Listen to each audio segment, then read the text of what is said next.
निकिताच्या ओटीभरणाच्या सोहळ्यामध्ये उपस्थित असलेल्या तुम्हा सर्व आप्तस्वकीय, नातवलग, मित्रमंडळी, स्नेही, विविध क्षेत्रात कार्य करणारे मान्यवर, तुम्हा सगळ्यांचं साखरे आणि हुलावळे परिवाराच्या वतीने मनपूर्वक हार्दिक स्वागत. या दोन्ही परिवारांच्या वतीने निवेदिका या नात्याने मी सौ विद्या जितेंद्र जोशी आपलं सगळ्यांचं मनपूर्वक हार्दिक स्वागत करते. या कार्यक्रमाची सुरुवात, आजची आपली थीमच आहे छत्रपती श्री शिवाजी महाराज.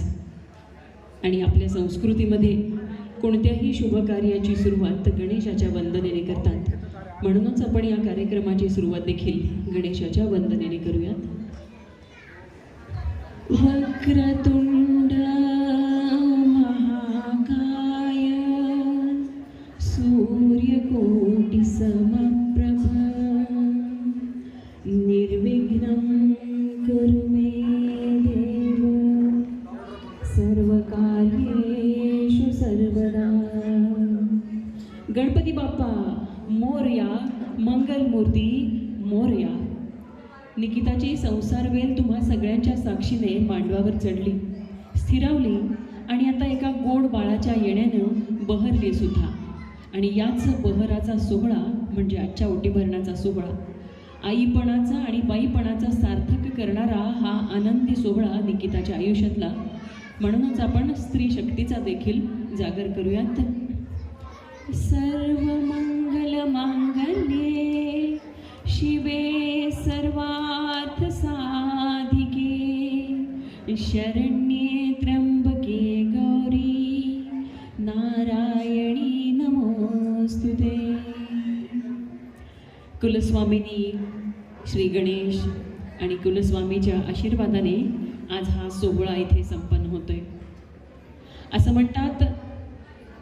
म्हणतात आई म्हणजे मंदिराचा कळस, आई म्हणजे अंगणातली तुळस, आई म्हणजे मंदिरात गायली जाणारी संतवाणी, आणि आई म्हणजे भयान वाळवंटात थंडगार पाणी.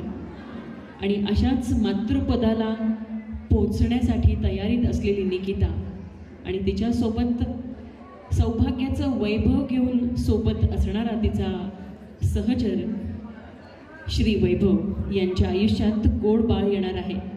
जशी निकिता आई होणार आहे तसे वैभवराव सुद्धा बाबा होणार आहेत. असं म्हणतात, अंधारात दिशा दाखवणारा तारा असतो बाप, अंधारात दिशा दाखवणारा तारा असतो बाप, गुदमरल्या जीवाला श्वास मोकळा करणारा वारा असतो बाप. आयुष्य जर भयान वाळवंट असेल तर त्या वाळवंटातली हिरवळ असतो बाप. आयुष्य जर अत्तराची कुपी असेल तर त्या कुपीतला दरवळ असतो बाप. आयुष्य जर डाव असेल तर त्या डावातलं हुकुमाचं पान असतो बाप. आणि आपण जगात कितीही मोठे झालो तरी आपली खरी श्रीमंती असतो आपला बाप. असाच आई आणि बाबा या पदावर जाण्यासाठी निकिता आणि वैभव तयार आहेत. आणि आजच्या कार्यक्रमाच्या थीमनुसार सुद्धा आपण एकदा छत्रपती श्री शिवाजी महाराजांचा जल्लोष करूयात आणि मग कार्यक्रमाला पुढे जाऊयात. माझ्यासोबत तुम्ही सगळ्यांनी कृपया छत्रपती श्री शिवाजी महाराजांचा जयघोष करूयात.